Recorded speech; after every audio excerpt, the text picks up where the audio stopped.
Grand Lille TV, nous sommes le mercredi 1er avril, il est tout juste 7h15 de retour en direct ce matin pour évoquer les difficultés des Galeries Lafayette à Lille. Une nouvelle boutique aujourd'hui pour les végétaliens et du tennis de table avec le Cépelis qui recevait Metz hier au Stab à Roubaix.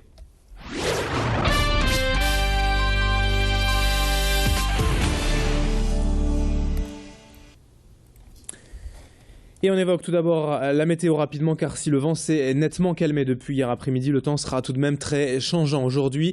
Quelques risques de précipitations cet après-midi, un peu de soleil toutefois par moment, mais il fera en tout cas un peu plus frais en ce mercredi, notamment à cause du vent orienté nord-ouest. Les températures maximales pour aujourd'hui de 9 à 11 degrés dans la région. Le point complet météo, c'est bien sûr juste après ce journal. Et je vous le disais donc en titre, il y a un instant, l'information à la une aujourd'hui, c'est cette menace sur les Galeries Lafayette. On savait le grand magasin du centre de Lille en difficulté, notamment à cause d'un loyer trop élevé, d'un chiffre d'affaires insuffisant. La direction nationale a même reconnu hier que l'enseigne lilloise n'a jamais été rentable depuis 2007. Hier, un comité central d'entreprise s'est réuni pour décider de l'avenir du magasin lillois et c'est dans un communiqué publié vers 16h que la marque a donc confirmé qu'elle allait dénoncer le bail de l'emplacement actuel. Le loyer devenu une charge trop lourde ne permet plus d'absorber ses coûts d'exploitation. En clair, la direction des Galeries va tenter de renégocier ce bail, faute de quoi le magasin pourrait quitter la rue de Béthune. Alors dans un premier temps, on serait plutôt vers la fermeture d'un des 3 niveaux existants aujourd'hui, certainement le rez-de-chaussée, ce qui entraînerait une réduction des effectifs. 30 personnes pourraient être licenciées. Tout cela est à suivre, on devrait avoir plus d'infos à ce sujet d'ici les prochaines semaines.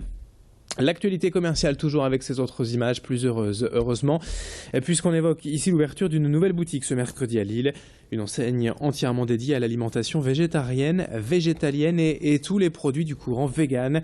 Végétalez-vous est située rue Gambetta et propose donc toutes sortes de marchandises que l'on pourrait qualifier d'éthiques, mais plus largement en accord donc avec ce mode de vie vegan qui exclut toute consommation de produits issus des animaux, mais aussi leur exploitation, leur utilisation, même à des fins de loisirs. On y trouve des aliments simili-carnés, sans gluten, de l'épicerie sèche, du lait de soja, mais aussi des livres de recettes, des produits cosmétiques non testés sur les animaux. Bref, tout cela pour vivre en accord avec ses préceptes. Xavier Silly est allé rencontrer une des 2 co-gérantes de cette nouvelle boutique à Lille rue Gambetta. Je vous propose de l'écouter. La différence, c'est que les végétariens vont consommer des produits animaux, donc tout ce qui est œufs, lait, en excluant uniquement la viande et le poisson, en fait, généralement. Et le végétalisme, c'est vraiment exclure tout ce qui est produit animal, donc les œufs, le lait, le miel, etc. Et les véganes, c'est vraiment une philosophie de vie, en fait, c'est exclure tout ce qui est cuir. C'est vraiment une philosophie de vie pour éviter la souffrance animale. Avec ma mère, ça fait plusieurs années qu'on est végétarienne, donc ça fait une dizaine d'années. Et en fait, par la suite, ma sœur est devenue végétarienne également. Et mon père a suivi, et donc ça fait 1 an qu'on est sur le projet d'ouvrir ce magasin végétarien parce que c'est le premier de la région et que c'est vraiment difficile de trouver des produits. Donc c'est pour ça qu'on s'est lancé dans l'aventure. 7h18 en direct sur Grand Lille TV et un autre nouveau concept dans la région qui pourrait cette fois bien révolutionner le traditionnel contrôle technique automobile. 2 jeunes entrepreneurs de la région sont à l'origine du site internet contrôletechniquegratuit.com, disponible depuis quelques jours et qui, comme son nom l'indique, propose de faire l'examen obligatoire de sa voiture sans aucun frais, simplement en échange d'un questionnaire.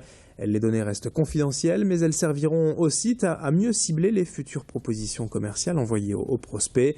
L'automobiliste ayant ainsi économisé une 60aine d'euros n'a en fait qu'un seul impératif, faire les éventuelles réparations dans l'un des 100 garages partenaires dans la région.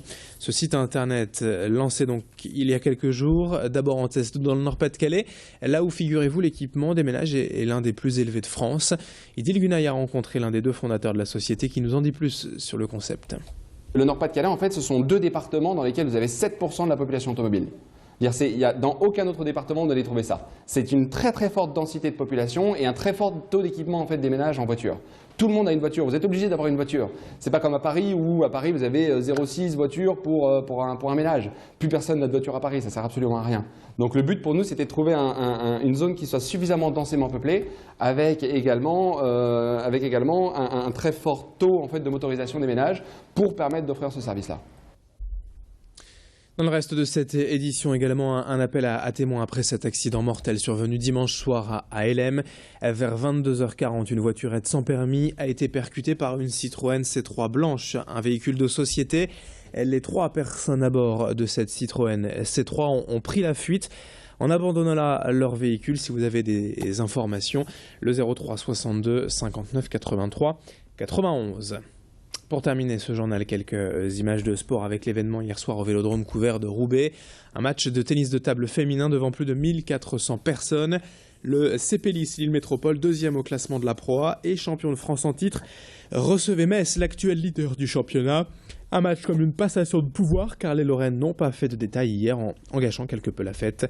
Défaite 4-0 pour les Lissoises, mais c'est tout simplement le plus fort qui a gagné hier soir. Le CPLIS va donc céder son titre de champion de France. Mais cette soirée réussie tout de même prouve que le tennis de table féminin peut fédérer et réunir des centaines de personnes lors d'événements ponctuels. C'est de bon augure pour la saison prochaine où le club de Lys-les-Lanois retrouvera la Coupe d'Europe. On ne manquera pas d'en reparler bien sûr sur Grand Lille TV régulièrement. Très rapidement aussi pour conclure ce journal, la question du jour Grand Lille TV Métropolis.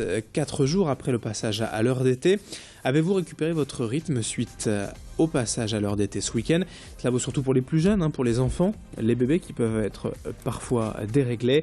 Comme d'habitude, vos réponses sur la question du jour.net ou via les Facebook officiels Grand Lille TV Métropolis.